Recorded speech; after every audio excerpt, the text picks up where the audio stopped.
Assalamu alaikum.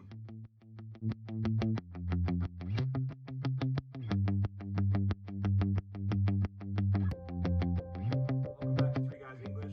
I'm Tom, and today I've got two more travel stories for you to help improve your listening practice.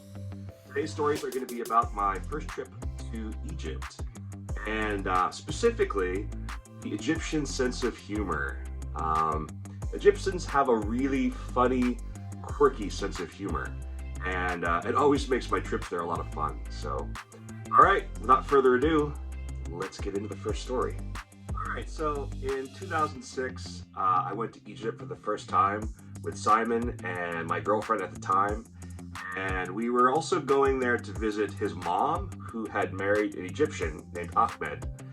And so we wanted to see the country, and of course Simon wanted to see his mom and meet his new family, his new extended family. So we went to Luxor first, but we're afterwards planning to travel around and of course see the pyramids in Cairo and go to Alexandria and a few other places on the Red Sea. But Luxor was first because that's where his family lived. So we got there and spent a few days at our hotel, which was absolutely beautiful. Nice swimming pool, right on the Nile, almost the same level. And after a few days of that, Simon's mom and Ahmed decided to take us out to this piece of property that they owned near the Valley of the Kings, because they wanted to show us around where they were going to build a house together.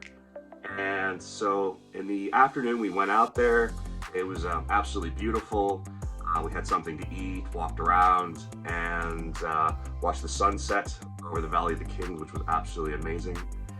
And it got to be evening time, and we decided it was time to head back. And so we were driving back. Ahmed was driving, Simon's mom was in the front, and the three of us were in the back. And I was by the window, kind of with my head out the window. Had a great day, and was just kind of taking it all in and just enjoying myself in the moment. Stars were all out. It was really amazing. And all of a sudden I could feel someone staring at me. I look up, and Ahmed from the front, who's still driving, but looking at me in the back seat, is just staring at me. And I look over at him, and he smiles, and he says, "I know where Osama Bin Laden is. I know where Osama Bin Laden is." And I just lost it laughing, because it was 2006. He was still missing, and it was still pretty fresh after 9/11. But definitely a funny moment with that one. Okay, so the second story actually begins when we were leaving Luxor after seeing Simon's mom and Ahmed, and we were going from Luxor across the desert to Hurghada, which is on the Red Sea. It's kind of a resort town. We were going that way to go back up north to finally go to Cairo to see the pyramids and all of that stuff. But before that, we had to cross the desert. So we had rented a car, and we were leaving town. And before we left town, it's kind of a long drive. So we had stopped at a gas station to gas up. And when we got there, it was kind of a big, empty gas station for big trucks. It was very empty at the time, and our driver jumped out to fill up the car, and we were just kind of sitting there waiting. And I was by the window, and then my girlfriend was in the middle, and Simon was on the other side, near the other window. And from my window, I could see one man kind of a little bit far away, and fairly large, very Egyptian. He was wearing all the traditional robes of someone that herds animals or such. And after a minute or two, he started to walk towards us. Very stern look on his face. And, I was like, okay, this will be interesting. So finally he gets up to the window, and he kind of pokes his head in pretty close to mine. And he looks at me, looks at my girlfriend, looks at Simon, and then looks at me again and says, How many camels? How many camels you want?" Me and Simon kind of look at each other, and we're like, what is he talking about, right? And I look at him again and go, "What?" And he goes, How many camels? I want to buy the woman. How many camels?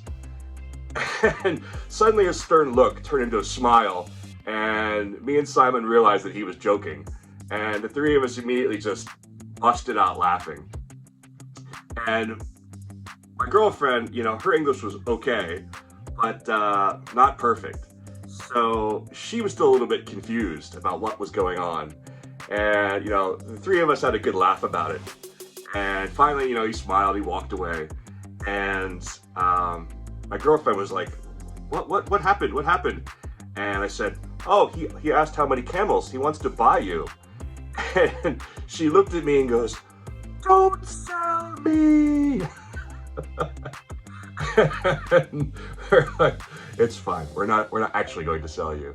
But it was a fairly funny experience.